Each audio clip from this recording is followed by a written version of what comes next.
सहनावतु सहनौ भुनक्तु सह वीर्यं करवावहै तेजस्विनावधीतमस्तु मा विद्विषावहै। ओम शांति शांति शांति। नमस्ते आचार्य जी।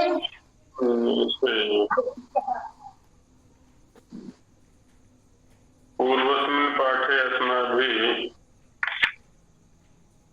आभ्यन्तराः प्रयत्नाः विचारिताः। आभ्यंतर प्रयत्नों पर चर्चा की गई। आभ्यंतर प्रयत्नों के लिए व्याकरण के अंदर आस्य प्रयत्न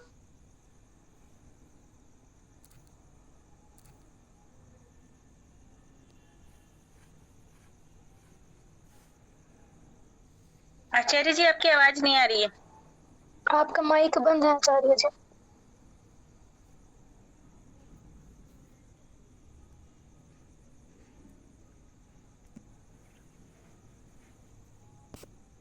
हाँ जी। ओम अभी ठीक है जी जी।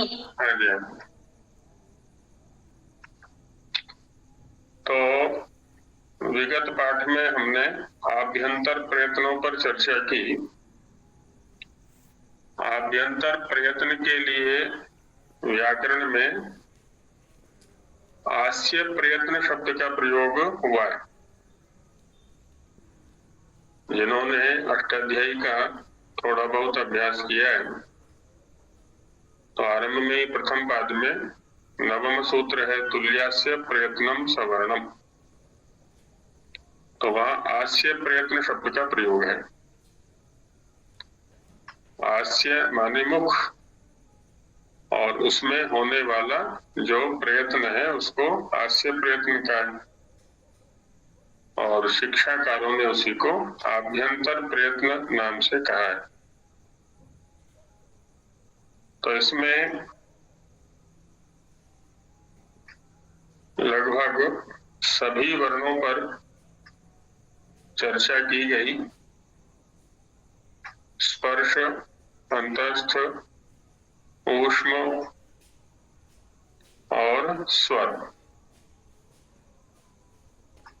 इन वर्णों के उच्चारण में आभ्यंतर प्रयत्न क्या क्या है इन पर चर्चा की गई। आगे बाह्य प्रयत्नों पर चर्चा की जाएगी। यदि स्वरों के स्तर पर चर्चा की जाए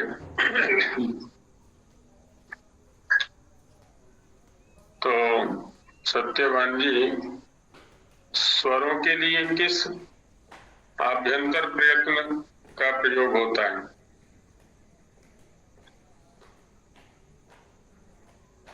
सत्यवान जी।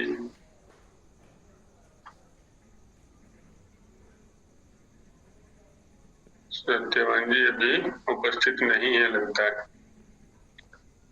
तो और कौन बताएंगे स्वरों के लिए किस आभ्यंतर प्रयत्न का प्रयोग होता है? जी कर्णपाल जी हाथ उठा रहे हैं। जी गुरु जी। आचार्य जी। हाँ जी। ऐसा है ये तो इसका तो जीव का तो इसमें बिल्कुल भी स्पर्श नहीं करना चाहिए स्वरों के लिए आकार को छोड़ करके, और बाकी जो है तो जिस का जैसे जहाँ पर जो है ई का कहना तालु से है, ऊ का क्या नाम जो है दूसरी जगह से ऐसे ही जो है क्या नाम है इनका उनके, फिर वहां पर जो है स्पर्श नहीं करना, कहीं पर भी स्पर्श नहीं करना, केवल जो है मुख का ही प्रयत्न करना है। मतलब जो क्या नाम जो है वो करण है, करण का उपयोग नहीं करना इसमें, उसमें क्या नाम जो है हर्ष में। ठीक है, बहुत सुंदर। अभी सत्यवान जी आगे हैं हमारे, सत्यवान जी समझाएंगे इस सूत्र को। जी सत्यवान जी। जी जी आचार्य जी, एक बार फिर से प्रश्न का पुनरावर्तन कीजिए, मैं वो ऑन नहीं कर पाया माइक से बता। अच्छा। स्वरों के उच्चारण में किस आभ्यंतर प्रयत्न का प्रयोग होता है?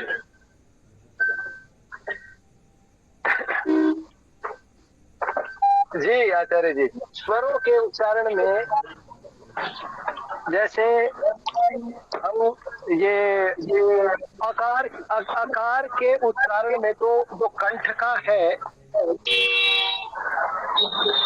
जो उच्चारण स्थान कंठ है, लेकिन जैसे इसमें सानाम से जब हम बोलते हैं तो ई, ऊ, ए इस प्रकार से है, उनमें जो प्रयत्न है वहाँ तालु या ओष्ठ का ही प्रयोग ज्यादा होता है आचार्य जी। जी, आपने स्थान की चर्चा कर दी, मैं प्रयत्न की चर्चा कराना चाह रहा था। तो अच्छा जी आचार्य जी, मैं स्थान वाला बोल गया, तो उसमें तो ये है कि जैसे स्वरों के लिए विवृत करना कहा है कि विवृत करना स्वर, कि स्वर जो है वो विवृत कर्ण वाले है, जिसमें कर्ण का प्रयोग विवृत है, विवारयति। विवृत से क्या तात्पर्य है यहाँ पर? जिसमें मुख खुला रहता है ज्यादा अधिकतर। नहीं, जैसे कह रहे हैं ना विवृत करना है, तो विवृत करना में क्या समास करेंगे? इसके आधार अर्थ कैसे क्या कर सकते हैं? विवृत करना है, यश करना है, वहाँ बहुब्रीहि समास हुआ कि कर्ण जहाँ पर विवृत है, ये जो मुख्य साधन है में जो वहाँ पर खुला रहता है। जी, तो ये विपरीत कर्ण हो गया। हाँ जी, और कोई कुछ इसमें कहना चाहेंगे स्वरों के आभ्यंतर प्रयत्न के विषय में? आचार्य जी, जी मैं बताने का प्रयास करती हूँ। इसमें आचार्य जी इसका स्वरों का बताया है, वो वृत्तकरण बताया है। वृत्त का अर्थ होता है मुख को, अर्थात गले कंठ को थोड़ा सा खुला करके स्वर लेकिन इसमें आकार को छोड़ दिया। आकार के संग आकार ऐसा क्या है कि कंठ को समुचित करके आकार उच्चारण और बाकी सभी स्वरों का विभक्ति होगा। ठीक, बहुत सुंदर। हाँ जी, और कोई कुछ कहना चाहेंगे इस सूत्र के विषय में? उदय जी बोलना चाह रहे हैं कुछ। जी उदय जी सुनाइए।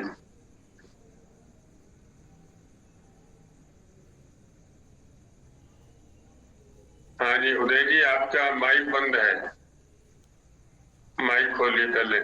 जी आचार्य जी, विपरीत नहीं होगा कर्ण का उच्चारण स्थान में।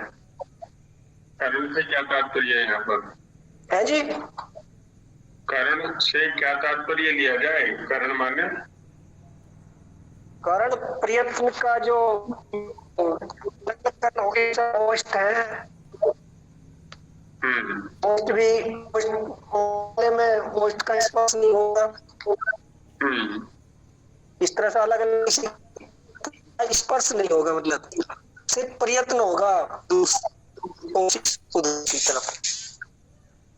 जी, जैसे माना हमें बोलना है ए, तो इसमें ए बोला हमने, ए आई है ना, ए आई ओ औ, तो ए में करण क्या है?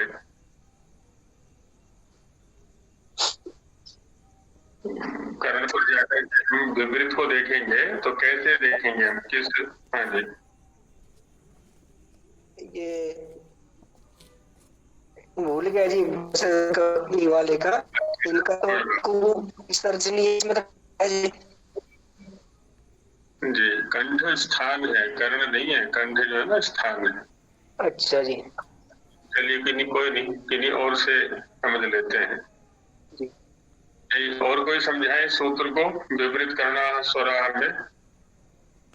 सभी लोग अपने अपने स्तर पर ठीक बोल रहे हैं, ऐसा नियम है और थोड़ा स्पष्ट हो जाए शायद किसी के माध्यम से। आचार्य जी मैं संस्कृत में लिख कर लाई हूँ। अच्छा सुनाओ चलो। यथा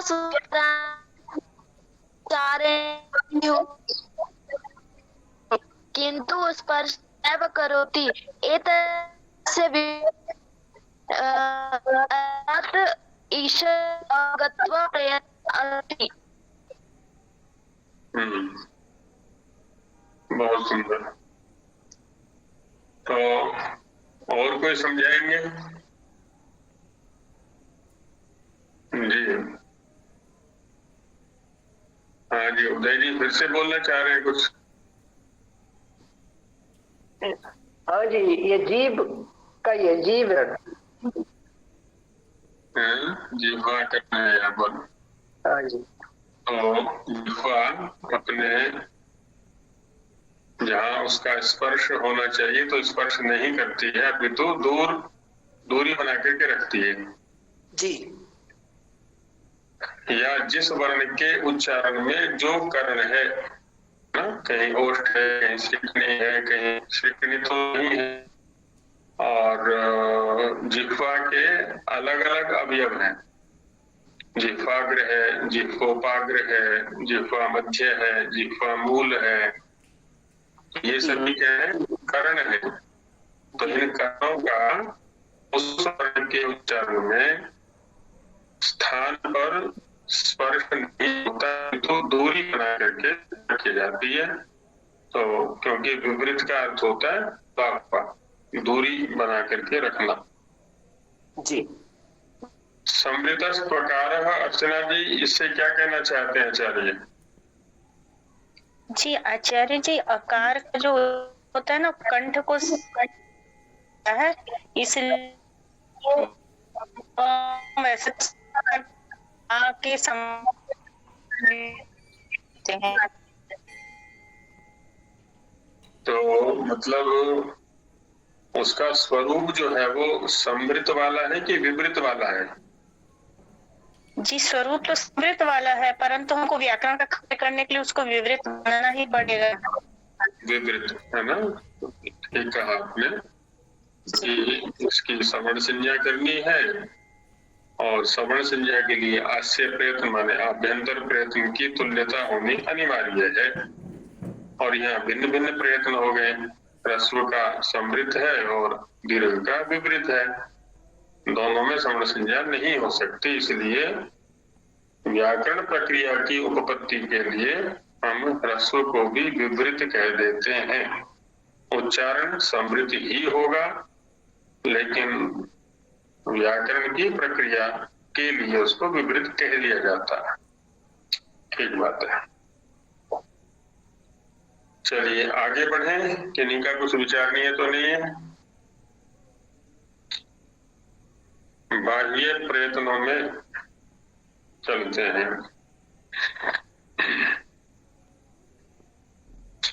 आभ्यंतर शब्द पारिभाषिक है, इसी को हम आस्य प्रयत्न शब्द से और अधिक स्पष्टता के साथ समझ सकते हैं। आस्य प्रयत्न, आस्य प्रयत्न, आस्य में होने वाला प्रयत्न, मुख के अंदर, मुख माने कंठ से लेकर के ओष्ठ पर्यंत। अब इसके सापेक्ष बाह्य शब्द का प्रयोग है, क्योंकि बाह्य से तात्पर्य होता है बहिर्भवः बाह्यः, बाहर होने वाला। उदय जी कुछ कहना चाह रहे हैं? जी नहीं आचार्य, इसमें हाथ आपका आया हुआ है तो इसका ध्यान रखें। जी तो बहिर्भवः बाह्यः, बाहर होने वाला जो प्रयत्न है वो बाह्य है।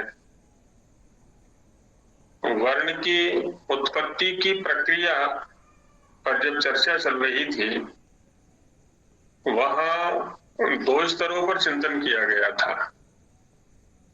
एक नाद तक पहुंचने की जो प्रक्रिया है, आत्मा से नाद तक की प्रक्रिया,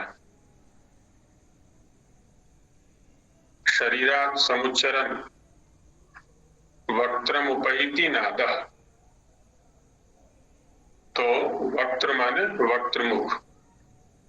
तो हम ये कह सकते हैं यहाँ पर, है ना, माने नाभि से लेकर के और जो कंठबिल है, वक्त्रमुख है, वक्त्र का जहां से आरंभ होता है वहां तक नाद रूप में आने तक की एक प्रक्रिया, और नाद से आगे जब भिन्न भिन्न स्थानों पर उसका सेवन किया जाता है नाद का, वो वर्ण के रूप में है। तो जो नाभि से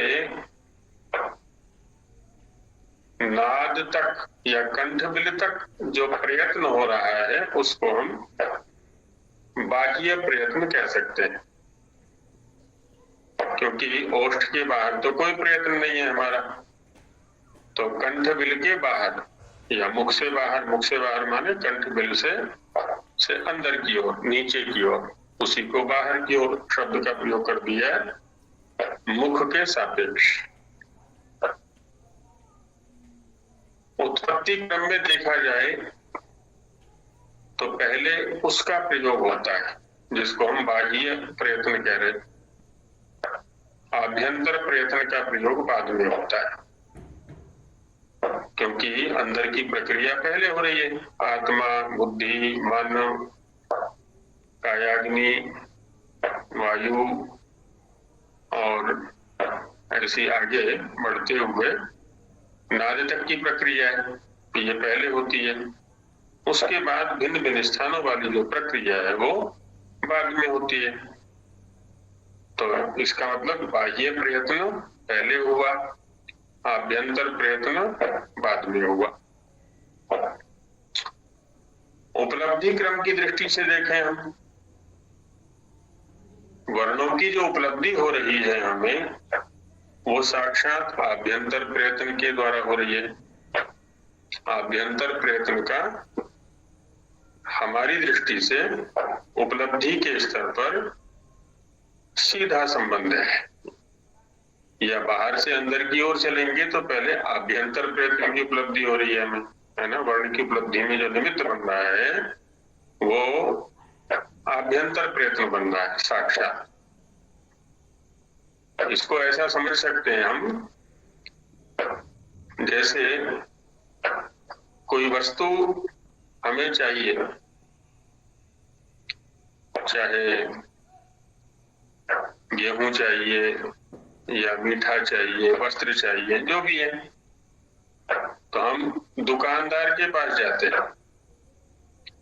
तो हमें जो सर्वप्रथम उपलब्धि होगी वो दुकान से होगी उस वस्तु विशेष की। अब यदि हमारी अन्वेषण वृत्ति है तो हम देखेंगे कि दुकानदार के पास कहां से आया है। हालांकि हमसे पहले वो दुकानदार के पास आ चुका है और दूसरे क्रम में दुकानदार से हमारे पास आया है। लेकिन जब हम अन्वेषण करने चले, हमें तो उपलब्धि सर्वप्रथम दुकानदार से हुई है, और दुकानदार के बाद देखा कि दुकानदार को कहां से हुई है, तो उस मिल से हुई है, उस कंपनी से हुई है। तो यही स्थिति यहाँ पर भी है। हम उपलब्धि क्रम से इनका चिंतन कर रहे हैं वर्णों का। अब वहां जो नाद रूप है कंठबिल तक प्राप्त होने वाला, कभी तो वर्ण की उत्पत्ति के साथ में वायु का निस्सरण होता है, वायु निकलता है। कभी कंठबिल खुला हुआ होता है तो वायु एकदम सीधा निकल जाता है। कभी कंठबिल संकुचित सा होता है, वायु थोड़ा, हाँ जी बोलो। ये आप बोले कि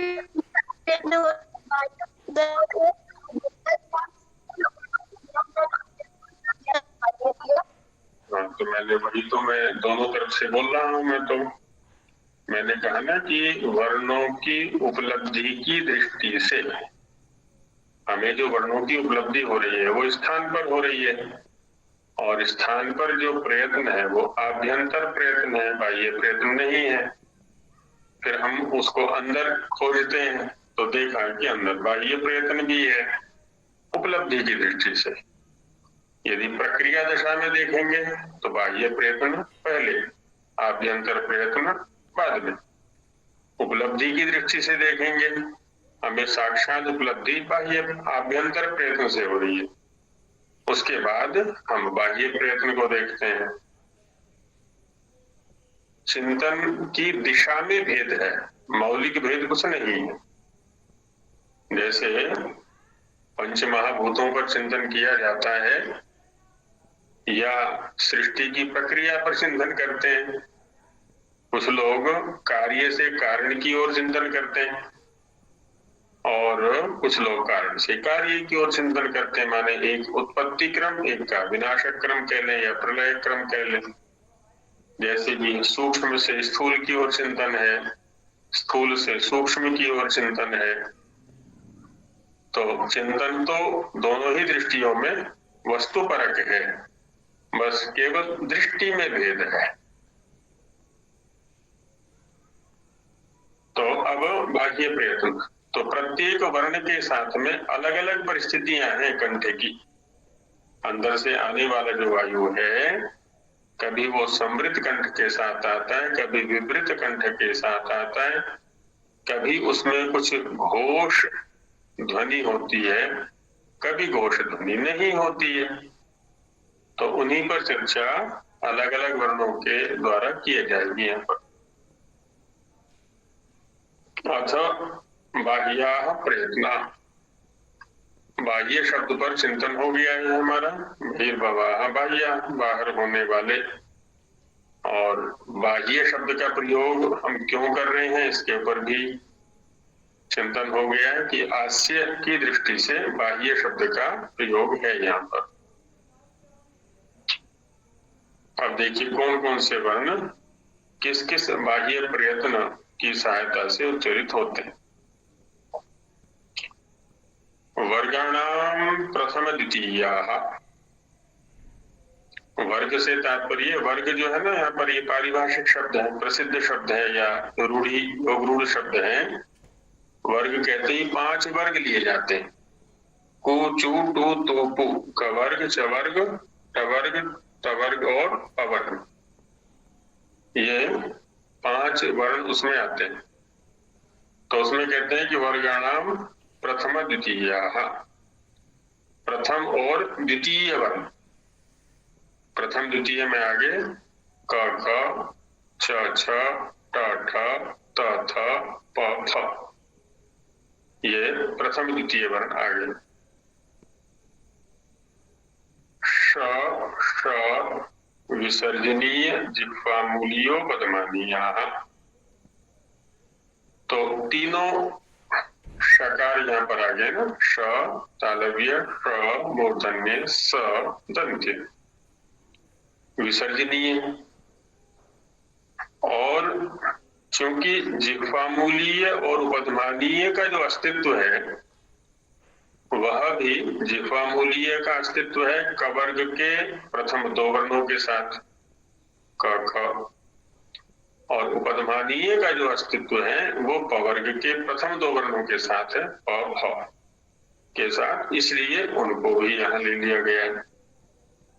साथ ही यमौच प्रथम द्वितीय, जो प्रथम द्वितीय यम है उनका भी संबंध वर्गों के प्रथम द्वितीय वर्णों के साथ है। जैसा कि हमने स्वरूप लिखा था इसका कि जब किसी वर्ग के किसी वर्ण के बाद तुरंत बाद उसी वर्ग का पंचम अक्षर आता है तो उन दोनों के मध्य जो नासिक्य ध्वनि है, तो इसलिए यमौच प्रथम द्वितीय, वर्गों के प्रथम द्वितीय वर्ण। श, श, स विसर्जनीय, जिह्वामूलीय, उपधमानीय और प्रथम द्वितीय यम, ये सभी वर्ण विवृत कंठा, कंठ जो है इनमें विवृत रहेगा, खुला रहेगा, श्वास अबाध गति से बाहर निकलेगा। श्वासानुप्रदाना, अब चूंकि कंठ विवृत है इसलिए श्वास यहाँ पर अनुप्रदान बनेगा, इन वर्णों की उत्पत्ति का आधार बनेगा। जो खुले कंठ से वायु निकल रहा है उसका नाम यहाँ पर श्वास रखा गया है, और अनुप्रदान माने उत्पत्ति का निमित्त, किसी वर्ण विशेष की उत्पत्ति का निमित्त। अब चूंकि कंठ विवृत है, खुला है, इसलिए यहाँ पर घोष नहीं होगा, गंभीरता स्वर में नहीं होगी, ध्वनि में गंभीरता नहीं होगी। तो ये बाह्य प्रयत्न हुए। विवृत कंठा, विवृत कंठ ये शाम ते विवृत कंठा, बहुव्रीहि समास हो गया। ऐसे ही श्वास अनुप्रदान ये शाम ते श्वासानुप्रदान, न विद्यते घोष येषु ते अघोषा, जिन वर्णों के उच्चारण में घोष नहीं है, यहाँ बहुव्रीहि समास हो गया। तो तीनों ही पदों में यहाँ पर बहुव्रीहि समास है। अच्छा, ये घोष से क्या मतलब हुआ? घोष से तात्पर्य हम थोड़ा गंभीरता ले सकते हैं। अभी वर्णों का उच्चारण करके देखेंगे तो पता चल जाएगा, क्योंकि जब सापेक्ष वर्ण हमारे सामने आते हैं ना तो स्पष्टता हो जाती है। वहां से बोलिए ना,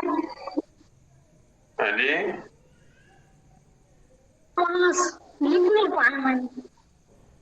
हाँ, श्वास जो शब्द है यहाँ पर पारिभाषिक है, क्योंकि ये सभी शब्द तो जो विवृत कंठ से निकलने वाला वायु है, खुले कंठ से निकलने वाला वायु है, उसके लिए श्वास शब्द का प्रयोग किया है।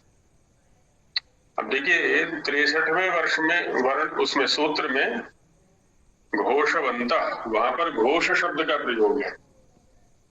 तृतीय और चतुर्थ वर्ण का जो उच्चारण है वो घोष से होगा, क्योंकि वहां पर कंठ संकुचित होगा, संवृत होगा।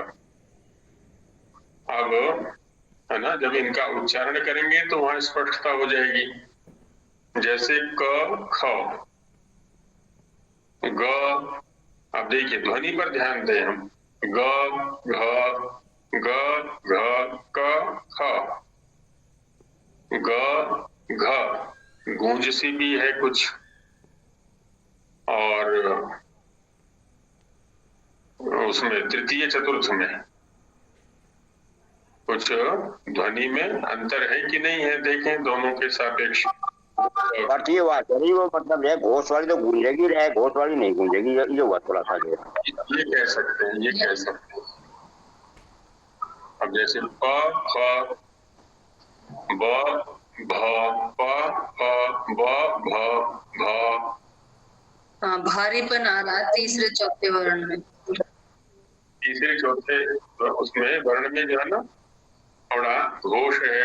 अब चाहे उसको गुंजन कह लें या जो भी नाम दो, संस्कृत में घोष शब्द से का हुआ है, किसी भी वर्ग में दे सकते हैं। च छ, यहाँ स्पष्टता है। ज, अब देखिए ज पर जाते ही क्या स्थिति बनती है ध्वनि की, ज झ, है ना, च छ ज झ एकदम अलग स्थिति है। ट ठ ड ढ, है ना, ट ठ ड ढ स्वाभाविक रूप से ध्वनि आएगी अंदर से। त थ द ध त थ द ध अलग ही स्थिति। और ये देखें कि ये जो प्रभाव है ध्वनि पर, ये कहाँ से आ रहा है? तो आप देखेंगे कि मुख के अंदर कोई इसके लिए स्थिति नहीं है, मुख के बाहर कंठ के स्तर पर है ना, मुख के अंदर नहीं है, किसी स्थान विशेष पर कोई स्थिति नहीं है इसकी। जो ध्वनि परिवर्तन हो रहा है ना, वो कंठबिल के अंदर है या अंदर से ही ऐसी स्थिति आ रही है। मतलब कंठ से प्रारंभ हो जाए, कंठ में स्थिति आएगी इस तरह की। हाँ, माने मुख से बाहर है ना, मुख से बाहर है ये। तो नाद तक प्राप्त होने वाली जो स्थिति है ना, वहां का परिवर्तन है ये। नाभि से जो कंठबिल तक आती है स्थिति, ये वहां का परिवर्तन है ध्वनि में, बाद का नहीं है। बाद में तो फिर जिह्वा संभाल लेती है इधर, या ऊपर का जो कर्ण है वो संभाल लेता है उस वायु को स्थान विशेष पर। नीचे जिह्वा की कोई भूमिका नहीं है, कर्ण की या स्थान की कोई भूमिका नहीं है वहां पर। और उस स्तर पर ये प्रयत्न है, उस स्तर पर ये परिवर्तन है, ये कहना चाहिए। ठीक है आचार्य जी, बिल्कुल सही है। हाँ जी, तो है ना, विपरीत कंठ विपरीत है, खुला है, इसलिए घोष नहीं है। कंठ को संकुचित कर देंगे जैसे तृतीय वर्ण में होगा तो घोष आ जाएगा वहां पर। और क्योंकि कंठ विपरीत है इसलिए श्वास भी एकदम सीधा निकलेगा, बिना किसी बाधा के निकलेगा। वो वर्ण की उत्पत्ति का निमित्त बनेगा आगे चल के स्थान विशेष पर जाकर, इसलिए ये अघोष है। तो वर्ण स्पष्ट है ना। जो भी स्थितियां हैं यहाँ पर इस सूत्र पर, किसी भी वर्ग के प्रथम द्वितीय वर्ण के स्तर पर है। हम यदि श, श, स इन तीन को अलग कर दें, विसर्जनीय और जिह्वामूलीय, ये भी स्वतंत्र वर्ण हो गए। विसर्जनीय, जिह्वामूलीय और उपध्मानीय। यमों का संबंध नहीं, जिह्वामूलीय उपध्मानीय तो वर्ग के प्रथम द्वितीय है, कवर्ग और पवर्ग के साथ संबद्ध हो गए, जिह्वामूलीय और उपध्मानीय। और जो प्रथम द्वितीय यम है उनका भी तो कह सकते हैं 3-3 का जोड़ा बन गया है यहाँ पर। वर्ग का प्रथम द्वितीय वर्ण, इधर कवर्ग और पवर्ग के साथ में जिह्वामूलीय उपध्मानीय की संबद्धता बन गई, और उधर वर्ग के प्रथम द्वितीय वर्ण के साथ में प्रथम द्वितीय यम का संबंध हो गया। और जो मध्यवर्ती हैं वो 4 वर्ण बच गए, श, स, विसर्जनीय। विसर्जनीय भी ऐसे ही उच्चरित होता है, जो अघोष है और विपरीत कंठ वाला है वो भी, है ना, अंदर से ही उसमें भी परिवर्तन की स्थिति बनती है। अब यहाँ पर एक सामान्य सिद्धांत देते हैं वर्णों को लेकर के, विशेषकर वर्गों के वर्ण जो हैं उनके आधार पर, और अन्य वर्णों को भी। एके प्रथमा बहुवचनांतम, अल्प प्राणा प्रथमा बहुवचनांतम, इतरे प्रथमा बहुवचनांतम, महाप्राणा प्रथमा बहुवचनांतम। पहले वाले सूत्रों में समास की स्थिति लगभग स्पष्ट हो गई होगी। प्रथम द्वितीया में इतरेतर योग द्वंद्व समास करेंगे। प्रथमाश्च द्वितीयाश्चेति प्रथम द्वितीया, और श, स विसर्जनीय, जिह्वामूलीयोपध्मानीय में भी इतरेतर योग द्वंद्व करेंगे। षश्च, षश्च, सश्च, विसर्जनीयश्च, जिह्वामूलीयश्च, उपध्मानीयश्च इति ष, स विसर्जनीय, जिह्वामूलीयोपध्मानीयाः, ऐसा करके। और बाकी में समास हो ही गया है। आचार्य जी समास फिर से बोलिए ना। किसमें बोलना है, बोलो किस पद में चाहिए? इसी वाला में, किस शब्द में? सारे अल्प प्राणा में। अल्प प्राणा का तो अभी व्याख्यान किया ही नहीं है। प्रथम सूत्र के समासों पर चर्चा की थी अभी, अल्प प्राणा का तो व्याख्यान अभी करना है, उस पर चलना है। सस विसर्जन्य में, इसमें इतरेतर योग द्वंद्व समास कर लो। एक एक वर्ण का प्रथमा विभक्ति में रूप चला करके और उसको उनको जोड़ दो, जैसे तृतीय द्वंद्व में विग्रह करके समास करते हैं। आचार्य जी एक बार घोषा का बता दीजिए, बहुब्री समास में क्या विग्रह होगा? न विद्यते घोषः येषु ते अघोषाः।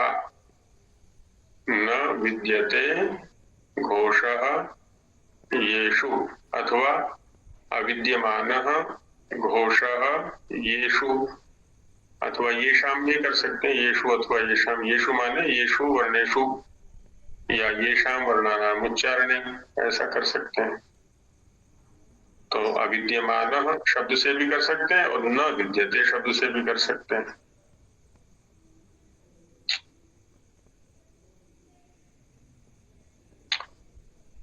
जो समास अव्ययों को या निपातों को लेकर के किए जाते हैं, तो होता है क्या ना, कुछ निपात या अव्यय ऐसे हैं जो कि स्वतंत्र रूप से प्रयुक्त होने पर किसी अर्थ विशेष को नहीं देते, उनका सह प्रयोग होता है, किसी अन्य अर्थ को भी अपने अंदर समेटे हुए होते हैं। कभी कभी ये होता है। अब जैसे यहाँ पर अघोषा में पूर्व में नय बैठा हुआ है और उत्तर में घोष बैठा हुआ है, तो अब नय का संबंध हम विद्यते या विद्यमान के साथ करते हैं पहले, उसके बाद समुदाय का संबंध घोष के साथ करते हैं। तो न विद्यते अथवा अविद्यमानः ऐसा करके। जैसे एक शब्द है, सभी ने प्रयोग भी किया होगा और सुना भी खूब होगा, अमूल्य। विद्या एक अमूल्य धन है। अब यहाँ अमूल्य में क्या समास करेंगे? जी नए तत्पुरुष समास बहुव्रीहि आचार्य जी बहुब्री होगा इसमें। नहीं, पद तो दो ही है यहाँ पर। अच्छा, तीसरे का भी अध्याय कर लेंगे, ये कहना चाह रहे हैं अमूल्य शब्द में। हाँ? अब देखिए होता क्या है, वैसे शिक्षा के बाद समास का भी थोड़ा हम चलाएंगे, उनके व्यावहारिक स्वरूप का परिचय। होता क्या है कि जब हम किसी शब्द का समास करना चाहते हैं, उसका बहुत सरल एक उपाय है। अपनी भाषा में पहले उसका भाव देखें, अनुवाद देखें, क्या हो सकता है, जो भी निकल रहा है, उसके बाद उसको संस्कृत में वाक्य बना दें, तो उसके अनुसार उसका नाम दे दें फिर। अब जैसे अमूल्य शब्द सामने रखा गया, जो वाक्य मैंने बोला था, विद्या एक अमूल्य धन है। अब यहाँ पर जो अमूल्य शब्द है, उसका संबंध धन के साथ है या विद्या के साथ है। कि कहना क्या चाहता है वक्ता? विद्या का कोई मूल्य नहीं है। अब ये भाव नए तत्पुरुष में नहीं आएगा। नए तत्पुरुष में क्या होता है? उत्तर पद का प्रतिषेध किया जाता है, निषेध किया जाता है। न मूल्यम अमूल्यम, मूल्य शब्द वैसे भी नपुंसक लिंग में है, तो मूल्य का न होना तत्पुरुष में तो ये अर्थ निकलेगा, और बहुव्रीहि में अर्थ निकलेगा जिसका कोई मूल्य नहीं है। हम में से किसी का भी सामर्थ्य नहीं है कि विद्या का मूल्य दे सके या ले सके, है ना? क्योंकि विद्या का क्या मूल्य रखेंगे हम? तो न विद्यते या अविद्यमानम मूल्यम यस्य या यस्याः सा अमूल्या विद्या। अमूल्य जना, है ना? जो भी है, अमूल्यम चरित्रम, कहीं भी ले जा सकते हैं शब्द को। एक शब्द का प्रयोग यहाँ पर है। एक शब्द अनेक अर्थ में आता है। एक तो संख्यावाची है एक शब्द, संख्यावाची है। एक शब्द अन्य अर्थ में भी आता है, जैसे पीछे देखा ना हमने एक शाम माने अन्य शाम, अन्य आचार्यों के मत में कि अन्य आचार्य ऐसा कहते हैं। और एक शब्द अकेले के लिए भी आता है, एका माने एकलह, एकाकी, जिसको एकाकी बोलते हैं ना, उसके लिए भी एक शब्द आता है। व्याकरण में सूत्र आया हुआ एकादा किनिचा सहाये, एकाद आकिनिच असहाये। असहाय को कहने के लिए वहां पर एक शब्द से विकल्प से आकिनिच प्रत्यय होता है, तो एकाकी ऐसा बनता है। एक यह भी बनता है पक्ष में, तो एक माने अकेला, तो एक ही माने अकेले। वर्गों में है ना, जो वर्ग है ना हमारे सामने 5 वर्ग हैं, और प्रत्येक वर्ग में 5 वर्ण हैं। कुछ वर्ण तो ऐसे हैं जो जोड़ा बनाते हैं, कुछ वर्ण ऐसे हैं जो जोड़ा नहीं बनाते हैं। जो विषम संख्या वाले हैं, है ना, वो कैसे हैं जी, एक अकेले वर्ण है, 1 3 5, वो जोड़ा नहीं बनाते। जो सम संख्या वाले हैं 2 4, वो जोड़ा बना रहे। तो इसलिए एक से तात्पर्य हो जाएगा यहाँ पर 1 3 5, और इतरे से तात्पर्य हो जाएगा 2 4, और 1 3 5 के अतिरिक्त जितने वर्ण बचे वो सब इतरे के अंतर्गत आ जाएंगे, सभी इतरे के अंतर्गत आ जाते हैं। अब है ना, एक ही शब्द स्पष्ट हो गया।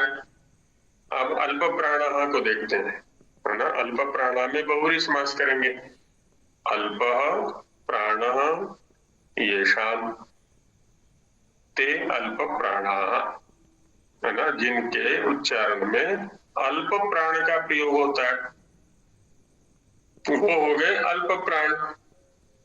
और महान प्राण येषाम ते महाप्राण, जिनके उच्चारण में महान प्राण का, अधिक प्राण का प्रयोग होता है, तो वो हो गए महाप्राण। तो बहुव्रीहि समास हो गया दोनों स्थानों पर। तो अब अर्थ की दृष्टि से देखें तो वर्गाणाम एके वर्णाः, दूसरे रूप में कहें तो विषम संख्या युक्ताः वर्णाः अल्प प्राणा भवन्ति, तेषाम उच्चारणे प्राणस्य अल्प प्रयोगो भवति या अल्पस्य प्राणस्य प्रयोगो भवति। ये च तेभ्यः भिन्नाः वर्णाः सन्ति, जो उन अकेले वर्णों की अपेक्षा भिन्न वर्ण हैं, चाहे वो द्वितीय चतुर्थ है या अन्य है। ते महाप्राणाः भवन्ति, तेषाम उच्चारणे महतः प्राणस्य उपयोगो भवति, अथवा महता प्राणेन ते उच्चारणीया भवन्ति, है ना। उनका जो उच्चारण है वो महाप्राण से होता है। अब इसमें देखें, पहले अलग दृष्टि से हम चिंतन कर रहे थे वर्णों पर, अब दृष्टि प्राण को लेकर के हो गई। क ख, अब इन दोनों के उच्चारण में भेद हो गया यहाँ पर तो, क ख ग घ क ख, तो क ग ङ, इनमें अल्प प्राण, ख घ इनमें महाप्राण।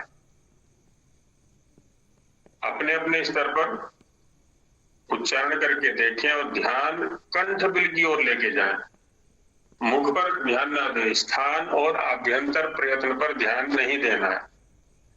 अभी ध्यान देना है हमें जो अंदर से वायु आ रहा है, वहां की किस वर्ण के उच्चारण में वायु की क्या स्थिति है, प्राण की क्या स्थिति है, तो स्पष्ट हो जाएगा, है ना। 1 3 5 में अल्प प्राण का प्रयोग है, थोड़े प्राण का प्रयोग है, जबकि द्वितीय चतुर्थ में जो है वो महाप्राण का प्रयोग हो रहा है। बाकी अन्य वर्णों की भी यही स्थिति है। अब अन्य वर्णों को लेते हैं, है ना। आप किसी भी वर्ग के स्तर पर जाके उच्चारण कर सकते हैं।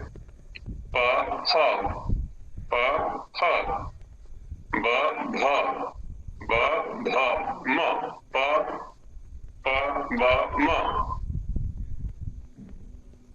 च छ, च छ, च छ, ज झ, च छ, ज झ। अब देखिए है ना, प्राण का अधिक उपयोग कहाँ हो रहा है, कम उपयोग कहाँ हो रहा है, वो स्पष्ट हो जाता है एकदम। बहुत से व्यक्तियों को अधिक बोलने का अभ्यास हो जाता है। वो सोचते हैं कि अधिक बोलने से अधिक मूल्य बनेगा मेरा, तो खूब बोलते रहते हैं। ऐसा नहीं होता है। बोलते समय ध्यान हमें ये रखना चाहिए, उतना बोले जितना आवश्यकता है, क्योंकि शक्ति का क्षय तो हो रहा है ना बोलने में। शरीर में किसी भी इंद्रिय के स्तर पर हम चेष्टा करते हैं तो उस चेष्टा को करने के लिए प्राण चाहिए, शक्ति चाहिए, उसका क्षय हो रहा है। अब यदि हम व्यर्थ में ही बोलेंगे तो अपव्यय कर रहे हैं उस ऊर्जा का, हम तो दुरुपयोग करेंगे तो अवमूल्यन हो जाता है। ठीक वैसे ही जैसे कोई वस्तु बाजार में अधिक उपलब्ध हो, उसके उपभोक्ता कम हो, तो मूल्य कम होता है उसका। और यदि वस्तु कम हो और उपभोक्ता अधिक हो तो मूल्य अधिक होता है।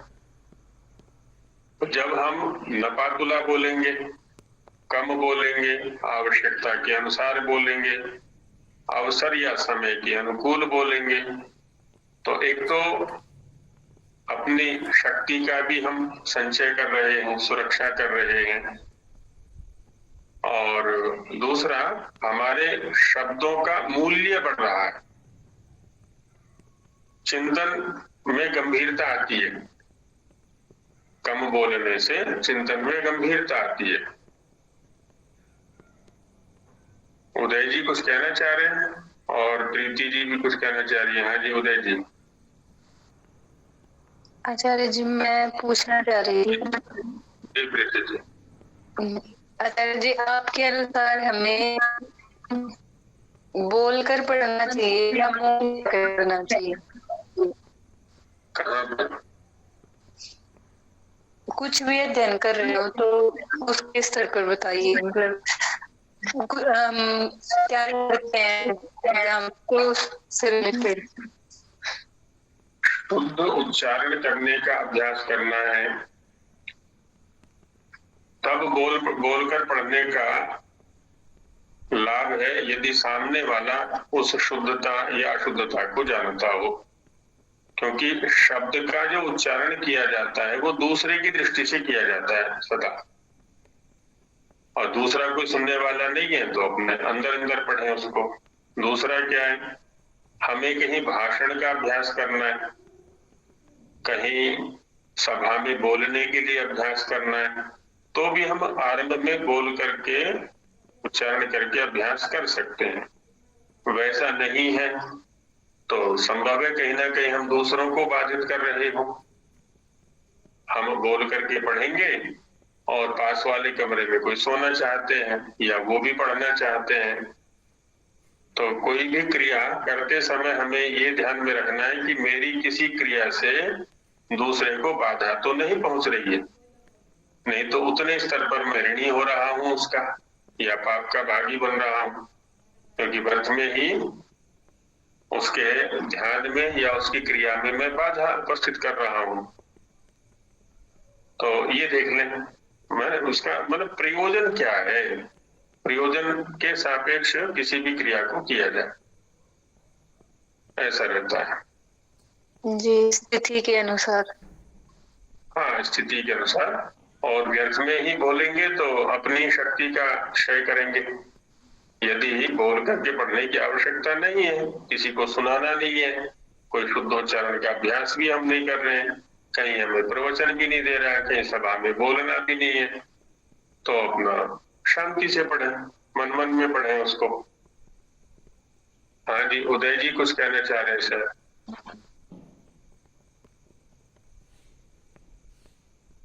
सत्यवान जी भी कुछ कहना चाह रहे हैं। जी सर जी,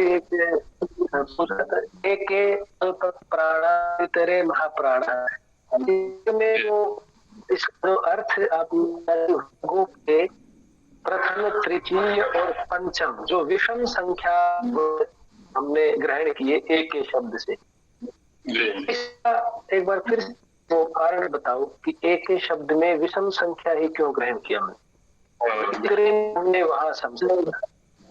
जी जी, इतरे शब्द तो स्पष्ट है, इतर माने अन्य, और अन्य शब्द का प्रयोग हम किसी के सापेक्ष किया करते हैं।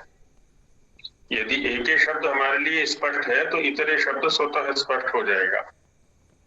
एक जैसा व्याकरण की प्रक्रिया से समझने का प्रयास किया था हमने, एक माने एक का, एकाकी, एकलह, अकेला। तो विषम संख्या वाले क्या है ना, किसी के साथ जोड़ी नहीं बना रहे, जो सम संख्या वाले हैं वो जोड़ी बना रहे हैं। तो 2 4 की जोड़ी बन रही है, द्वितीय की प्रथम के साथ में है और चतुर्थ की तृतीय के साथ में है, तो ये अकेले नहीं है। जबकि 1 3 5 ये विषम संख्या वाले ही अकेले हैं, किसी के साथ में जोड़ी नहीं बना रहे हैं। जब हम एक का प्रयोग करेंगे वो तो है ही अकेला, और तृतीय जो वर्ण है वो भी किसी के साथ जोड़ी नहीं बना रहा है, पंचम भी किसी के साथ युगलबंदी नहीं कर रहा है। तो इस तरह से एक का मतलब हो गया अकेले, अकेले मतलब विषम, सम होने पर ही जोड़ी बनेगी। और इतरे माने इनके सापेक्ष अन्य जितने भी वर्ण बच गए वो सब इतर कोटि में आ गए, ऐसा हो जाता है।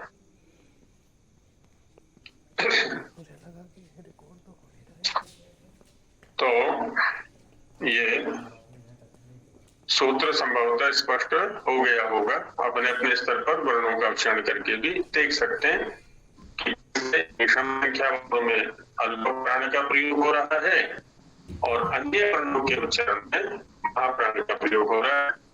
कुछ का प्रयोग करके हमने देख लिया था, गुरु के जो वर्ण है। जी जी, और जो यम में और तृतीय आया है, तो प्रथम यम है, इसका इसमें इन्होंने चिन्ह बनाया है। इसका उच्चारण जो यमों में, चौथा यम तो वो रूप में लिखा हुआ है, जो नासिक के है नहीं, 3 ही नासिक के हैं। तो इनका एक बार उच्चारण जो है, इसको तो वंग बोलते हैं, क्योंकि मंत्र में आता है गणपति वंग हवा महे, ये क्या वहां पर भी यम के स्वरूप पर चर्चा की गई थी कि जो प्रथम द्वितीय में ह्रस्व और दीर्घ करके दिए हुए हैं वो अनुस्वार के आदेश में, और यजुर्वेद में इनका अस्तित्व है। सामान्य भाषा में ना हो करके यजुर्वेद में अस्तित्व है, माने सांप्रदायिक वर्ण है। जब कभी ह्रस्व अच से उत्तर अनुस्वार आएगा और अनुस्वार से उत्तर ऊष्म वर्ण होगा कोई, तो जो अनुस्वार है उसका दीर्घ उच्चारण होगा। इसके विपरीत जब दीर्घ स्वर से उत्तर अनुस्वार और अनुस्वार से उत्तर कोई ऊष्म वर्ण और र भी है इनमें होगा, तो अनुस्वार का उच्चारण ह्रस्व रूप में होगा।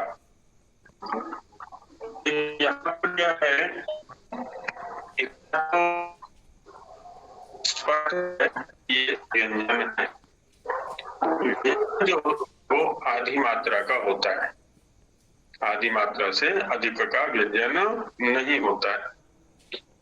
यदि हम इसको गुंग बोलते हैं तो गुंग बोलने में ग उ ङ दो मात्राएं हमने उच्चारण की, तो व्यंजन से तो ये बाहर हो गया है, क्योंकि व्यंजन तो द्विमात्रिक नहीं हो सकता। और यदि हम गुंग बोलते हैं तो ग व अ ङ ये हो गई हमारी ढाई मात्रा। तो ढाई मात्रा का भी व्यंजन नहीं होता है, तो दोनों ही उच्चारण हमारे अशुद्ध हो जाते हैं सैद्धांतिक दृष्टि से। इसलिए और दूसरा क्या है कि उच्चारण स्थान में हमने देखा था अनुस्वार यमाह नासिक्या। यम जो है वो विशुद्ध नासिक्य है। गुंग में तो हमने कंठ का भी आश्रय लिया है, ये स्थिति गुंग में भी है, कंठ भी है और ओष्ठे भी ले लिया हमने, तो वह भी है वहां पर। तो जो स्थान निर्देशक सूत्र है उसके भी विरुद्ध उच्चारण हो गया वो, तो ना तो ये गुंग है ना ये गुंग है, विशुद्ध अनुस्वार है और केवल नासिक्य है। अब हमें इसका जो उच्चारण करना है वो नासिका से करना है। और जैसा वहां पर लिखा था, किसी वर्ग के प्रथम द्वितीय तृतीय चतुर्थ वर्ण के बाद किसी वर्ग का पंचम वर्ण यदि अव्यवहित रूप से उच्चरित होता है तो उन दोनों के मध्य में उत्पन्न जो नासिक्य ध्वनि है कैसी है, वो आधी अथवा आधी से भी कम मात्रा वाली, उसका नाम क्रमशः प्रथम यम, द्वितीय यम, तृतीय यम और चतुर्थ यम होता है। उदाहरण भी वहां पर लिखे थे हमने पलिक्तनी आदि के रूप में। तो क प्रथम वर्ण है, न पंचम वर्ण है। क और न के बीच में जो नासिक्य ध्वनि है उसका लिपि स्वरूप नहीं है, लिखने वाला स्वरूप नहीं है, तो उसका नाम हो गया प्रथम यम। ख न चखनतु, ख द्वितीय वर्ण है वर्ग का, न पंचम वर्ण है। इन दोनों के मध्य में जो उच्चरित ध्वनि है नासिक्य वो द्वितीय यम हो गया। जघनतु हो, घ न जगमी, पहले जगमी है, ग म, तो ग म ग तृतीय वर्ण है, म पंचम वर्ण है, वो किसी भी वर्ग का हो सकता है, तो यहाँ तृतीय यम हो गया। ऐसे ही जघनतु हो या जघनु हो, कुछ भी ले ले, घ न, यहाँ चतुर्थ यम हो गया। ये विशुद्ध नासिक्य ध्वनि है और आधी अथवा आधी से भी कम मात्रा की है, इसलिए लिपि स्वरूप इसका नहीं है। अब ये जो यहाँ दिए हुए हैं जैसा बताया, ये ह्रस्व दीर्घ यजुर्वेद की शाखाओं में उपलब्ध है, ळ ये ऋग्वेद की शाखा में उपलब्ध होता है, ऋग प्रातिशाख्य में इसका स्वरूप बताया गया है। अनुनासिक यह अचों का धर्म है, मुख नासिका वचनोनुनासिका हो, ये परिभाषा भी वहां पर दी गई है। अब स्वामी जी महाराज ने दिए हैं, संभव है किसी ग्रंथ में रहे हुए, तो ऐसा इनका अस्तित्व उपलब्ध होता है। हम बोलते तो हैं, अच्छे वर्णों का प्रभुत्व प्रयोग करते हैं हम, में स्थिति नहीं है इसलिए स्वरूप इस पर नहीं होता है। जी सत्यवान जी। हाँ, ये स्वामी जी उन्होंने आचार्य क्योंकि कुम खुम गुम घुम को जब वो माने तो उनका तर्क स्वामी का यही तो था वहाँ कि अगर इन चार को मान के 63 वर्ण पूरे करे हुए तो फिर तो पूर्वों की तरह चुम चुम झुम भी होना चाहिए था। इसलिए वो तर्क स्वामी जी ने ये लिखा वहाँ, ह्रस्व दीर्घ और फिर अनुस्वार चिन्ह, और वहाँ भेद तो स्वामी जी ने ये ऐसे ही किया। देखिए, मैंने इसीलिए इस विषय को विवाद से बाहर करते हुए वहां एक संकेत किया था आचार्य विशेष के मत में, स्वामी जी के मत में यम का स्वरूप ये है, लेकिन इसका अन्य जो सूत्र है उनके साथ में सामंजस्य भी तो बिठाना पड़ेगा। अब जैसे ड़ है, इसका सामंजस्य हम कैसे बिठाएं? आप चूंकि इसकी चर्चा कर रहे हैं तो ळ के साथ में अनुस्वार यमाह नासिक्याः का सामंजस्य कैसे बिठाएं? ये तो सूत्र कहता है कि यम केवल विशुद्ध नासिक्य ध्वनि है। अब यहाँ तो नहीं बैठ रहा है। ऋग्वेद के अंदर, ऋग प्रातिशाख्य के अंदर इसका स्वरूप है। ऐसी यजु प्रातिशाख्यों में इनका ह्रस्व और दीर्घ का अनुस्वार के आदेश के रूप में स्वरूप उपलब्ध है। अभी जो प्रातिशाख्य ग्रंथ उपलब्ध है। अब रही बात, अब मैं ये नहीं कह रहा हूं कि कोई आचार्य, किसी आचार्य का जो प्रतिपादन है वो अस्वीकार्य है। इसलिए उस दिन भी संकेत किया था, संभव है किसी ग्रंथ में यह स्वरूप उपलब्ध रहा हो जो आज उपलब्ध नहीं है, लेकिन उपलब्ध प्रातिशाख्यों में ये है। और आगे के जिन प्रकरणों को हम पढ़ रहे हैं उनके साथ भी इनका सीधा सीधा सामंजस्य बैठता है।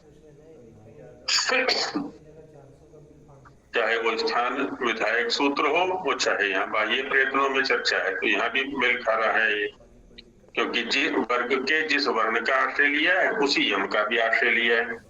प्रथम सूत्र में प्रथम द्वितीय वर्ण लिए हैं, यम भी प्रथम द्वितीय लिए हैं। तृतीय सूत्र में या चतुर्थ सूत्र में वर्ग के तृतीय चतुर्थ वर्ण लिए हैं, वहां यम भी तृतीय चतुर्थ लिए हैं। यहाँ पर भी सीधा सीधा संबंध लग रहा है। और इनकी जो संज्ञा है वो प्रथम यम, द्वितीय यम, तृतीय यम, चतुर्थ यम ये है। कैसे है ये भी हम वहां चर्चा कर चुके थे कि जैसे वर्गों का वर्गीकरण है बाएं से दाएं पंक्तिशः पंक्ति क्रम में, वैसे ही जब हम इनके स्तंभ बनाते हैं, ऊपर से नीचे की ओर वर्गीकरण करते हैं, तो एक वर्ग का संबंध एक यम के साथ हो गया। प्रथम वर्ण के साथ प्रथम यम, द्वितीय वर्णों के साथ द्वितीय यम, ऐसे करके संबंध लग जाता है। अभी स्वरूप उपलब्ध यही है।